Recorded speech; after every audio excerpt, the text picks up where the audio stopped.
B'siyata d'shmai, we're going to learn Shabbos Daf Lamed Vav. We're going to start 8 lines from the bottom of the Omid on Daf Lamed Hey Omid Beis, and we're actually in the middle of a brisa. Says the Gemara, Omer Rabbi Yosi bar Chanina. Rabbi Yosi bar Chanina said, Shomati, I heard, she'im bo lahadlik achar sheish tkiyos, if somebody wants to light candles immediately after the 6th sounding of the shofar, the tkiyah, madlik, he's allowed to light still. Shehari nosnu chachomim shiur lechazon hakneses lehoilich shofari lebeisai. The person who's sounding the shofar, who's the chazan, the gabba of the Beis HaKnesses of the shul, he was allowed to, after he finished blowing the shofar, he was allowed to go and place the shofar in a special place back in his home. And you're not allowed to take this shofar on Shabbos. So it must be they left enough time between where he was blowing and his home to go back and take the shofar back home, and all that time it's not yet Shabbos, and in those few moments you can light the Shabbos candles. Omar Loi, he said to him, you've given a very unclear time, because every shamash, every gabbai might be a different distance from his home when he's blowing the shofar, and then in every place there's going to be a different amount of time after the 6th tkiyah that you're allowed to light the candles. The chazan had on his roof, from where he sounded the shofar for everyone to hear, he had a special place there where he could hide and put away this shofar.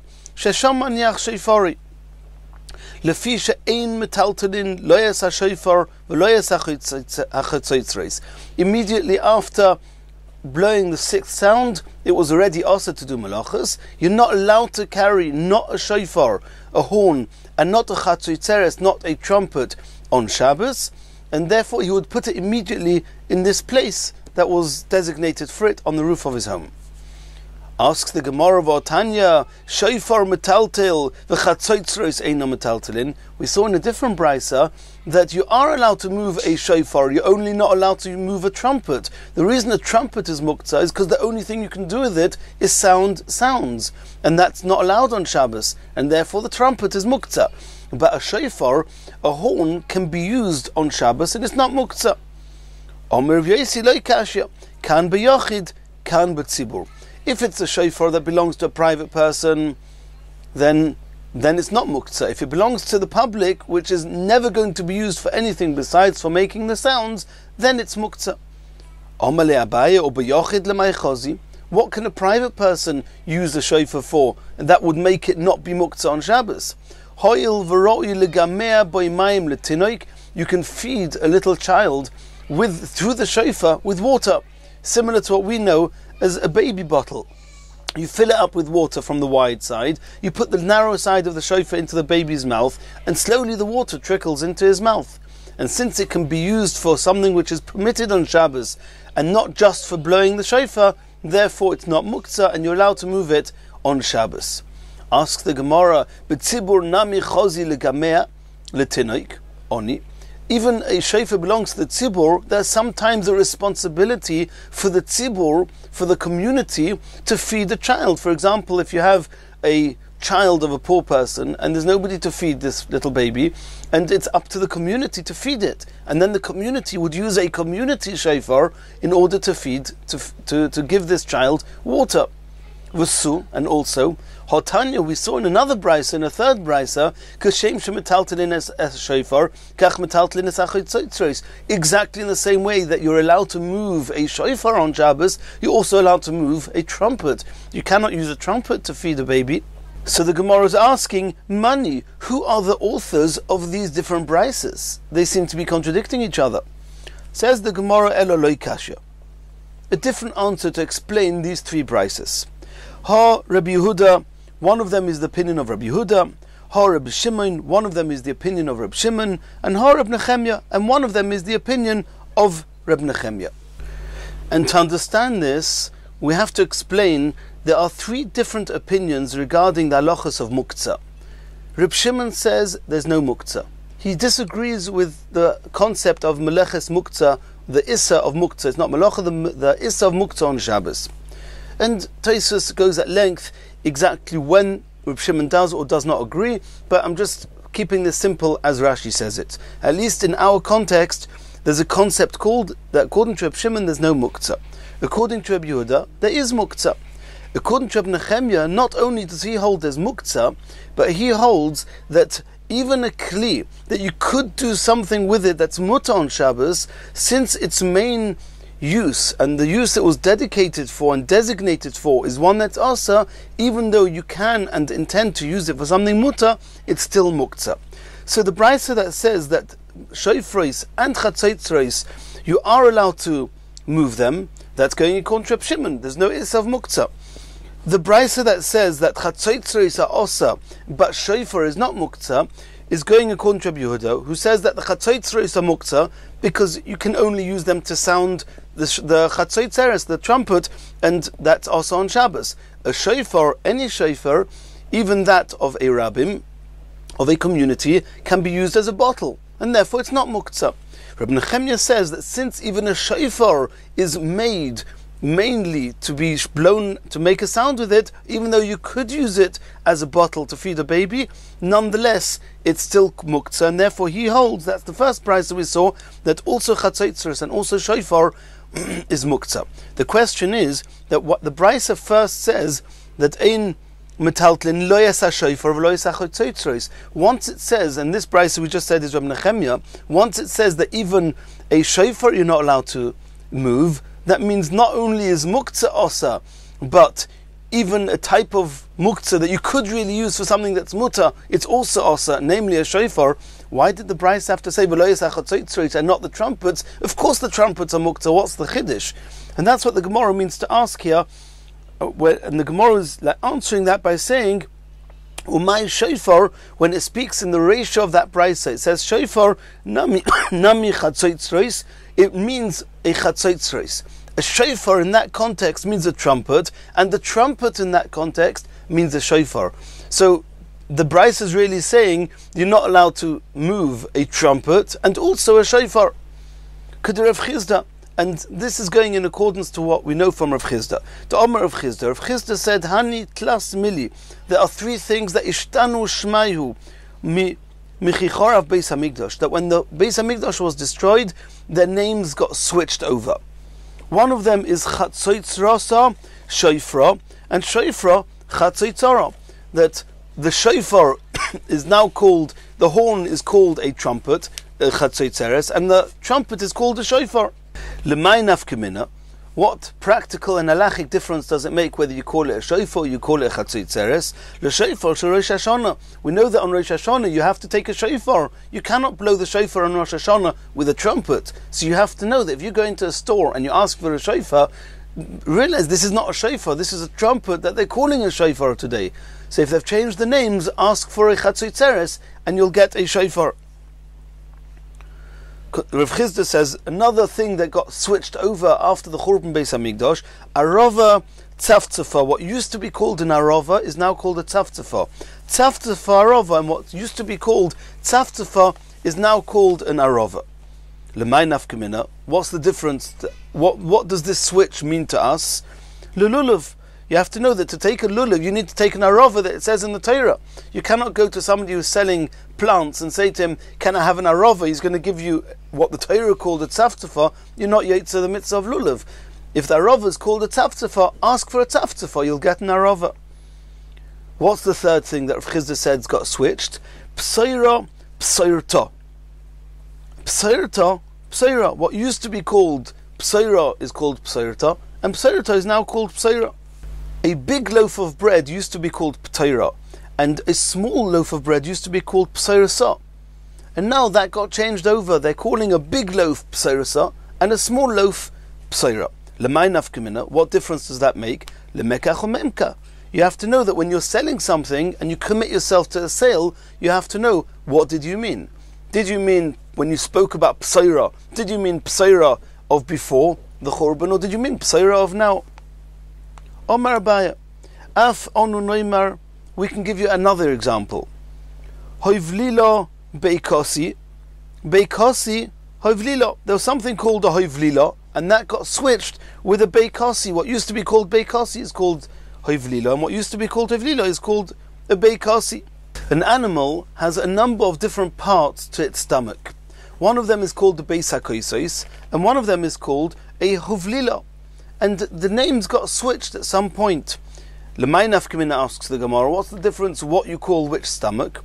Yeah, the difference is lemachat shenimtzeis ba'oivi Beis HaKosos. If a needle penetrated part of the wall of the Beis HaKosos, the original Beis HaKosos, then the mitzad echad ksheira. If it only punctured one side of the wall of the Beis HaKosos, then ksheira, it's kosher. Or mishneit stadim treifa. But if it punctured both sides of the walls, it went straight through, then the animal is a treifa.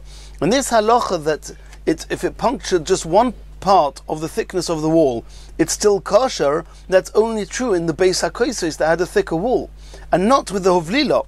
Now that you've changed over and you've called Hovlila Beis HaKosos, it's very important that you know that the halachas of Beis HaKosos do not apply to the new stomach that we're calling today Beis HaKosos. Omer Rav Ashi. Rav Ashi says, I'll add on another one. Af onu noimar. We can add on another term that got switched at some point, possibly also at the Churban Beis HaMikdash. Bovel Borosif, Borosif Bovel. Bovel changed its name to Borosif, and Borosif changed its name to Bovel. Lemay nafkamina. What's the difference whether you call it Bovel or you call it Borosif? Says the Gemara, nafkamina is legite noshim. When you write a get, which is a document with which one divorces a woman, somebody wants to get divorced, he has to give his wife a get, and it's very important that you write the name of the town that you live in as of today. If this place is now called Bovel, but it used to be called something else, it used to be called Borosif, and you write the get that in Borosif, the get's going to be possible. You have to refer to the place as it's known now at the time of the get. So that's the nafkamina. Hadron aloch perek b'mem adlikin. Emir Hashem, we're going to do Chazoron perek b'mem adlikin, and we're going to start the third perek in Masechas Shabbos, perek Kira. Before we start learning perek Kira, we have to introduce a few concepts, and we're going to try and remember these concepts in order that I shouldn't have to keep repeating, explaining, and translating the same words that are concepts that we have to get to learn and understand. The concept of kira. What is kira? Kira is a type of oven. We're going to learn there are three different types of stoves, of ovens. One is called a kira, one is called a tanur, and one is called a kupach. The kira is what we would say the coolest of all of them. A tanur is even hotter, and a kupach is even hotter. But the first sugyas here are speaking about a kira, which is a type of oven, which is the coolest of all the ovens. We have to know that there are two sugyas we're talking about here. One is called shehiyah and one is called chazor. We all know that on Shabbos one is not allowed to cook. So it's a melacha called bishul. Putting an uncooked item, solid or liquid, into a stove on Shabbos is chayav for bishul. However, if a food, solid or liquid, has been sufficiently cooked before, then putting it in the oven may not be an issa da'iraisa of bishul, but there could be other issues with it. Number one, there's an issue of merze kamavashal. It looks like you're cooking. Number two, in certain circumstances, there may be a risk that you're going to stoke the coals in the oven. And the Rabbanon said you're not allowed to do something that could put you at risk of possibly stoking the coals. Stoking the coals may not be an issa of bishul, but it's an issa of havora. You're not allowed to light a flame on Shabbos, and stoking a coal is included in that issa.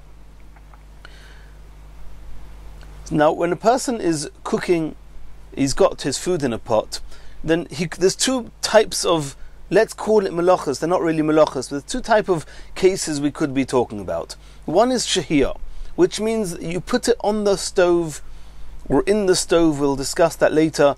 You put it on the stove before the onset of Shabbos. And all that's happening now is you're leaving it there. That's called shehiyah. Shehiyah means waiting. It's being left there. And the question, are you allowed to leave a pot to cook if you put it on before Shabbos and it's cooking on its own, it's continuing to cook on Shabbos? And then there's another concept, and that's one of chazara. You have a pot. Let's assume the food inside has been cooked and is all ready, there's no problem of bishul, you've taken it off the stove, are you allowed to now put it back on the stove? We would have thought that it would make sense, there shouldn't be a problem with that, as far as bishul is concerned.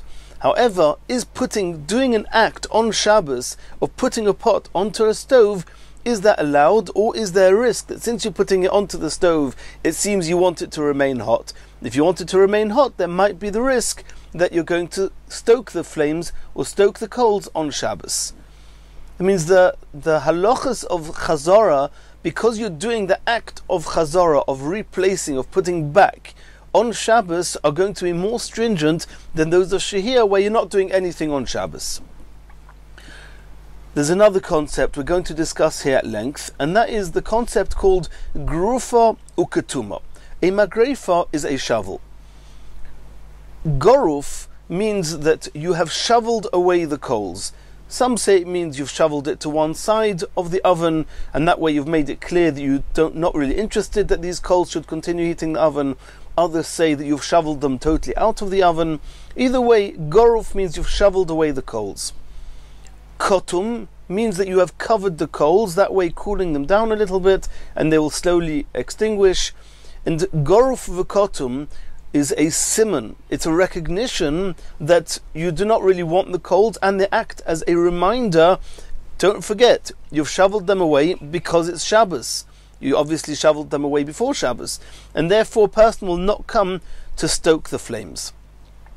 The question is, since we said that chazara is more chomor than shehiyah, it could be that you only need the heter of, or you only need the condition of goruf v'kotum in order to allow you to do chazara in circumstances that chazara is mutar.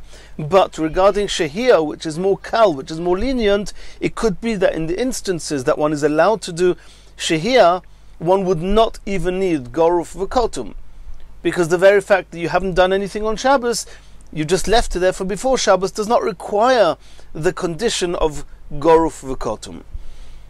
Just for practical reasons, goruf v'kotum is what we know as the blech. The blech is a tin container. Blech is actually a translation of aluminium, I think, and in Yiddish. And you just cover over the flame. In every Jewish home, we know that on Shabbos the flames are covered over. That is what we call in the Mishnah kotum. It's covered over. Because the kotum, the goruf v'kotum is there, that you shouldn't stoke the flames, many poskim say that nowadays it's not sufficient that you just cover the flame, you have to actually cover the knobs, which is where we stoke our flames today. So we know what shehiyah is, we know what chazara is, we know what goruf is, we know what kotum is, and we're going to remember also there's a difference between chamin and tavshil. Chamin means hot water. Hot water is put to the boil. Once it's boiled, nothing happens, there's no advantage of leaving it on the fire.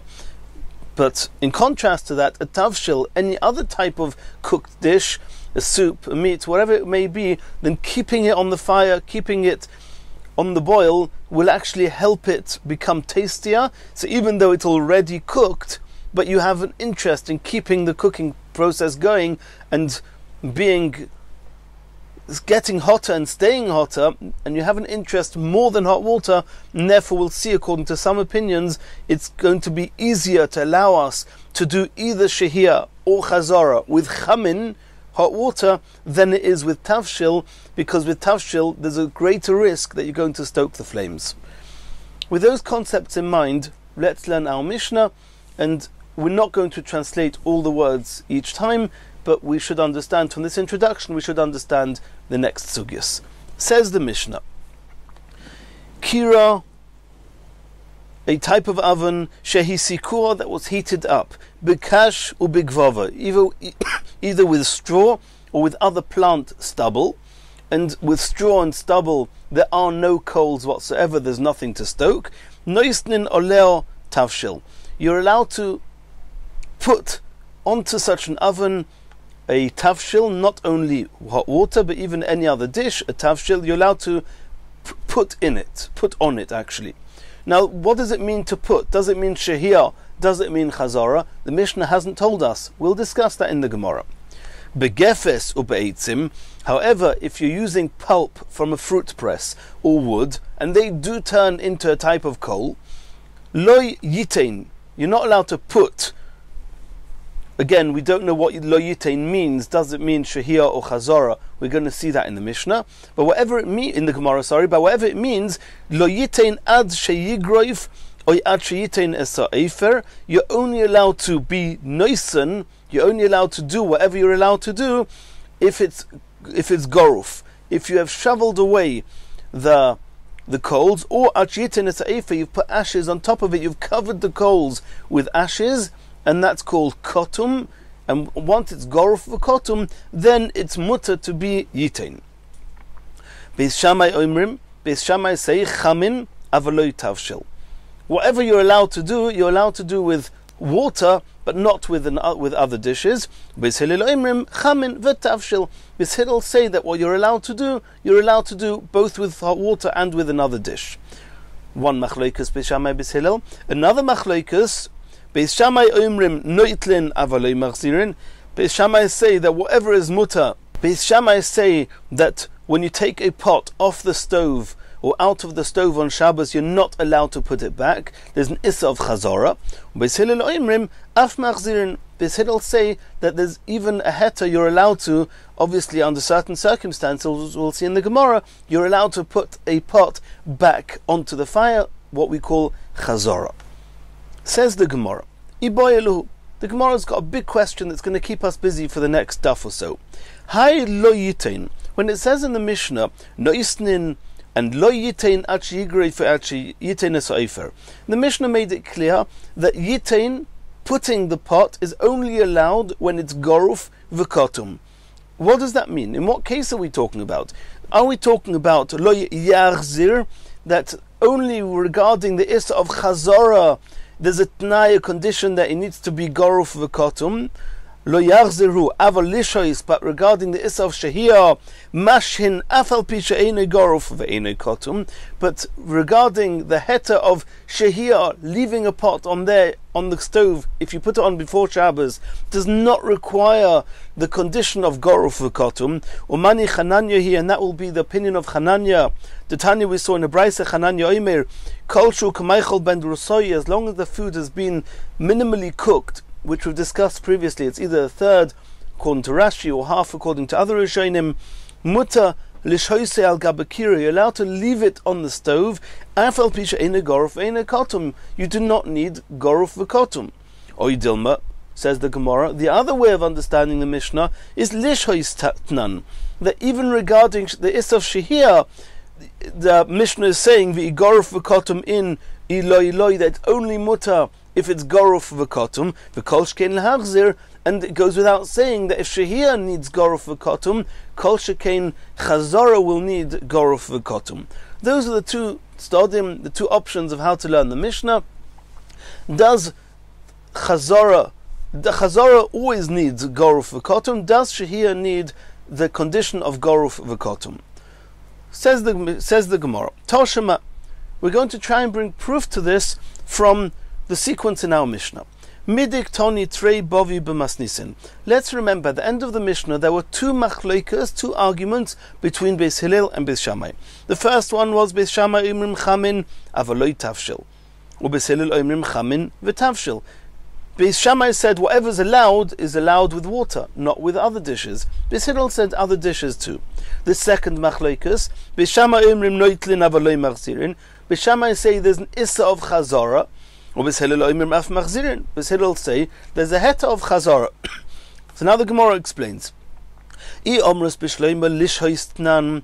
you say that the requirement to have goruf v'kotum is not only with chazara, but also with shehiyah, hochik toni. And then the Mishnah would be read as follows: Kir oshi sikua b'kash u'b'gvava.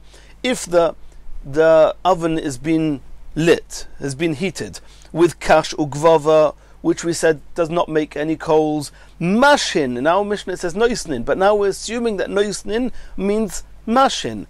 It means shehiyah, lahashois. So mashin oleo tavshil. You're allowed to leave on it a tavshil. Begefes or be'etzim. But if this kira has been heated up with gefes or eitzim that do make cold, lo yishhe, you're not allowed to do shehiyah ad sheyigroi for ad sheyitain efer, until you do grufa uketuma. Umahin mashin, and then the first machlekes in the Mishnah is telling us what's mutter to do shehiyah. Beis Shammai omrim chamin, avaloi tavshil. Beis Shammai say shehiyah is mutter with chamin, assuming there's goruf for kotum, and Beis Hillel omrim chamin vetavshil. And Beis Hillel say that assuming it's goruf for kotum, shehiyah is mutter even with tavshil. V'chiecha de pligi belahashis, in the same way as there's a machleikas what you're allowed to do shehiyah with, pligi nami belahachzi, they also argue regarding the halachas of chazorah. Shebeis Shammai omrim noitlin avaloi machzirin. The Beis Shammai say that chazorah is always osa. Or Beis Hillel omrim af machzirin. Beis Hillel say that whatever you're allowed to do shehiyah to, you're also allowed to do chazorah to. So the Mishnah makes sense, it reads well. If you say that the Mishnah that says that you need goruf v'kotum is only talking about chazorah, but by shehiyah there's no difference between whether it's goruf v'kotum or not goruf v'kotum, in similar to the halacha of Chananya, Hochiktoni, then we would have to read the Mishnah as follows. Kira shi sikua bekasha begvava, if you heated up a kira with kash and gvava, machzirin oleo tafshil. Since there are no coals, you can even put a cooked food back into the oven. Begefes ubeitzim, if the tanur of the kira, was cooked, was heated with gefes and eitzim, lo yachzir, you're not allowed to do chazorah unless it's goruf v'kotum, and if it's goruf v'kotum, you're allowed to do chazorah. Umayin machzir, and what are you allowed to do chazorah with? Beis Shammai omrim chamin. Beis Shammai say only with hot water, avaloi tavshil, but not with a tavshil. Ubeis Hillel omrim chamin v'tavshil. So if we learn that the Mishnah that requires goruf v'kotum is talking about chazorah, and assuming that the first argument Beis Shammai omrim chamin avaloi tavshil is a direct hemshach, is a continuation, and is talking about chazorah, then the machlokes Beis Shammai Beis Hillel whether chamin or tavshil also is talking about chazorah. Then how do we now understand the next argument in the Mishnah? Beis Shammai omrim noitlin avaloi machzirin. Beis Shammai say you're not allowed to do chazorah. What's that talking about? It must be talking about you're not allowed to do chazorah of a tavshil, because chamin, Beis Shammai just said a moment earlier, that you are allowed to do chazorah of chamin. So we're talking about tavshil you're not allowed to put back. Beis Hillel omrim af machzirin. Beis Hillel say you're even allowed to do chazorah with the tavshil. That's an exact repetition. It said exactly the same thing twice. First it says that assuming that the Mishnah is talking about chazorah, Beis Shammai say chamin, Beis Hillel say af tavshil, and then Beis Hillel say, and then the line later, Beis Shammai say lo machzirin, talking about a tavshil, Beis Hillel say even tavshil machzirin. That's a repetition. Ha'sulam, then why do we need a repetition? And therefore the Gemara would seem is bringing proof from here that it must be the Mishnah is talking about lahashois, that the argument at the first argument is talking about shehiyah, and the second argument is talking about chazorah.